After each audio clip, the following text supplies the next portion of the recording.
Viva खे ख़बर ॾींदा हलूं। अतर मतीन क़तल केस में अहम भराई थी आहे। जवाबदार जी निशानदी ते बरामद थींदड़ पिस्टल ऐं वाक़े वारे हंध तां मिलंदड़ खोल मैच थी विया आहिनि। पुलिस जांच मुकमिल करे उबूरी चालान अदालत में पेश करे छॾियो आहे। सहाफ़ी अतर मतीन क़तल केस जे जवाबदार अशरफ मंगुलज़ई खे मंगोपीर पुलिस गिरफ़्तार कयो आहे। तव्हांखे ॿुधायूं पिया अहम ख़बर आहे। कराची मां सहाफ़ी अतर मतीन क़तल केस में अहम भराई थी आहे। जवाबदार जी निशानदी ते बरामद थींदड़ पिस्टल ऐं वाक़े वारे हंध तां मिलंदड़ खोल मच थी विया आहिनि।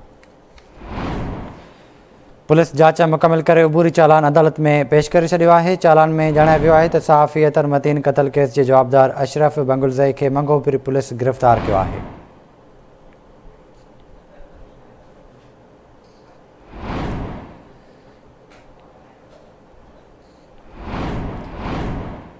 तफ़सील वठंदासीं कराची मां आमिर सुपरो खां। आमिर, आगाह कजो सहाफ़ी अतर मतीन जे क़तल केस बाबति।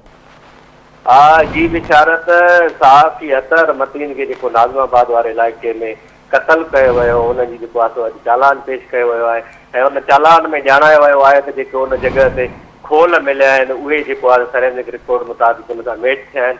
पुलिस त जांच मुकमल करे अबूरी चालान पेश कयो वियो आहे ऐं जवाबदार सहाफ़ी अतर मतीन खे फायरिंग जो इतराफ़ बि पिणु कयो आहे ऐं नाज़िमाबाद पुलिस जेको क़तल केस में गिरफ़्तार जवाबदार हुयो उनजा फॉरेंसिक जेको आहे सो मैच कया आहिनि। ॿिए तरफ़ ॿियो जेको जवाबदार हुयो अनवर, उनखे कंबर शदात कोट पुलिस SSP बशीर अहमद ज़रोई जेको आहे सो पिणु मुक़ाबले में मारियो वियो जेको अतर मतीन जी निशानगी ते जेको आहे क़तल में हुयो ऐं ॿियनि जवाबदारनि जी जेको आहे सो पिस्टल जेको हुयो जेको इस्तेमालु कयो वियो उनजा बि फॉरेंसिक रिपोर्ट जेको पुलिस कोर्ट में पेश कई वई आहे ऐं उन में बि जेको आहे सो जेकी फॉरेंसिक रिपोर्ट आहे उन में जेको आहे सो जेकी गोलियुनि जा खोल ऐं निशान आहिनि उहे बि मैच थी विया आहिनि। त अॼु जेको चालान हुयो सहाफ़ी अतर मतीन जो उहो कोर्ट में पेश कयो वियो आहे। जी ठीकु आहे आमिर, वॾी महिरबानी अव्हांजी तफ़सील खां ककड़ लाइ।